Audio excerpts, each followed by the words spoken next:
महाराष्ट्र शासनाने घरकुल लाभार्थ्यांना अगदी स्वस्त दरात म्हणजे 600 रुपये बर्रासमध्ये रेती उपलब्ध व्हावी याकरिता गेल्या 1 महिन्याआधी धामणगाव रेल्वे तालुक्यातील मंगरुळ दस्तगीर येथे रेती डेपोचे उद्घाटन केले। त्यानंतर मोजके 8 ते 10 दिवसच ऑनलाईन रेतीची साईट चालू राहिली। त्यानंतर ही साईट पूर्णतः बंद झाली व ज्या लाभार्थ्यांचे ऑनलाईन झाले त्यांना जास्त पैसे देऊन रेती देण्यात आली व एकदम निष्कृत दर्जाची ही रेती होती। पण वास्तविक परिस्थिती जर पाहिली तर या डेपोतून अनेक दलाल हे रेती चोरून नेऊन जास्त पैशांनी विकून व्यवसाय करत आहे असे निदर्शनास आले व साईट बंद असल्यामुळे लाभार्थ्यांना खूप मोठ्या प्रमाणात अडचण निर्माण होत आहे।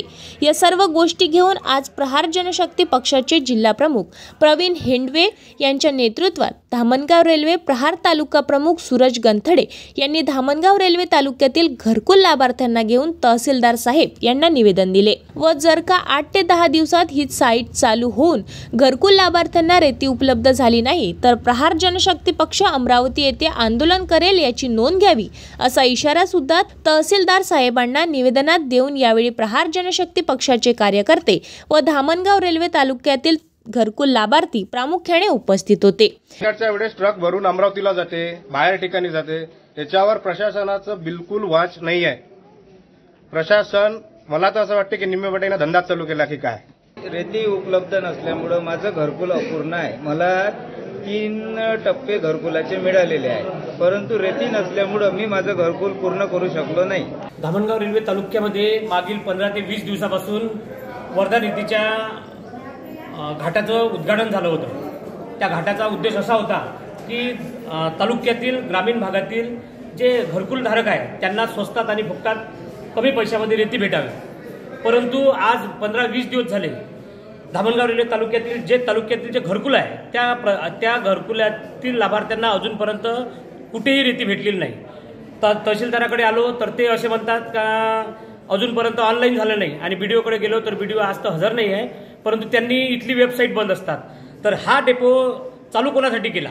रेतीचा लाभार्थ्याला स्वस्त रेती मिळावी या उद्देशाने हा डेपो चालू केला असून लाभार्थ्याला आजपर्यंत 20 दिवस 25 दिवस होऊन एकही गाडी रेती मिळालेली नाही।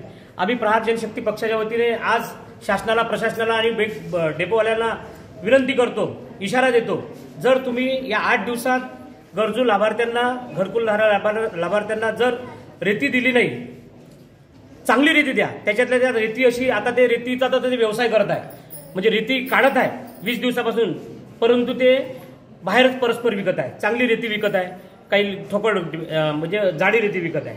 आमचं म्हणणं असं आहे, जाडी रेती विका तिकडे का बारीक रेती विका, पण घरकुल धारक लाभार्थ्यांना चांगली रेती द्या, चांगली रेती द्या, स्वच्छ रेती द्या, नाल्याची देऊ नका।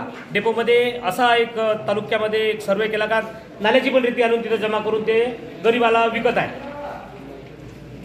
तसं न करता सरसकट गरिबांना चांगली, स्वच्छ आणि कमी पैशाची रेती तातडीने देण्यात यावी, अन्यथा आम्ही प्रहार जनशक्ती पक्षाचे सगळे कार्यकर्ते पुढील आंदोलन करू आणि लोकांना रेती मिळवून देण्यासाठी जाऊ, समोर जाऊ। ती गाळून देऊ असं म्हटलं होतं त्यांनी, आधी गाळून देतो बा म्हणून, पण गाळून दिली नाही आहे। त्याच्यात अजूनही गोटे आहेच, मोठे मोठे गोटे आहे, माती आहे, रेतीही खूप कमी आहे। ती 100 फूट देईल असं त्यांनी आम्हाला म्हटलं होतं, पण नाही आहे ती 100 फूट। 5,500 रुपयाला दिली आम्हाला। 5,500 रुपये एक ब्रास म्हणजे घरकुलाची रेती नाही ती प्रायव्हेट विकत घेतली। 1 तारखेपासून आम्ही घर पाडून ठेवलं आहे। तुमची नोंदणी होत आहे का? नाही, साईट बंदच सांगत आहे। 4-5दा जाऊन आली आम्ही। आज मुळात रेती डेपो हा चालू केल्यानंतर असं निदर्शनात आलं की त्या डेपोत 3 प्रकारचे वेगवेगळे ढिगारे लागलेले आहेत। त्या ढिगाऱ्यातून जो खळंगा आहे आणि चांगली रेती हे मिक्स करून घरकुल लाभार्थ्यांसाठी साईडला ठेवली जाते आणि चांगली रेती हे दलालासाठी ठेवल्या जाते। आज जर आपण बघितलं त्याच्यावर प्रशासनाचा कुठलाही वास नाही आहे। आम्हाला तर केव्हा केव्हा असा डाऊट येते की प्रशासन सुद्धा यांना मॅनेज झालेला आहे की काय, काही निम्मेपटीने धंदा करून राहिले हे आम्हाला माहित नाही। प्रशासनाला जर जाब विचारलं तर प्रशासन सरळ सांगते की याचं काय आहे ते बघू, सांगू, किंतु परंतु, पण घरकुलाचे लाभार्थी किती दिवस वाट पाहणार?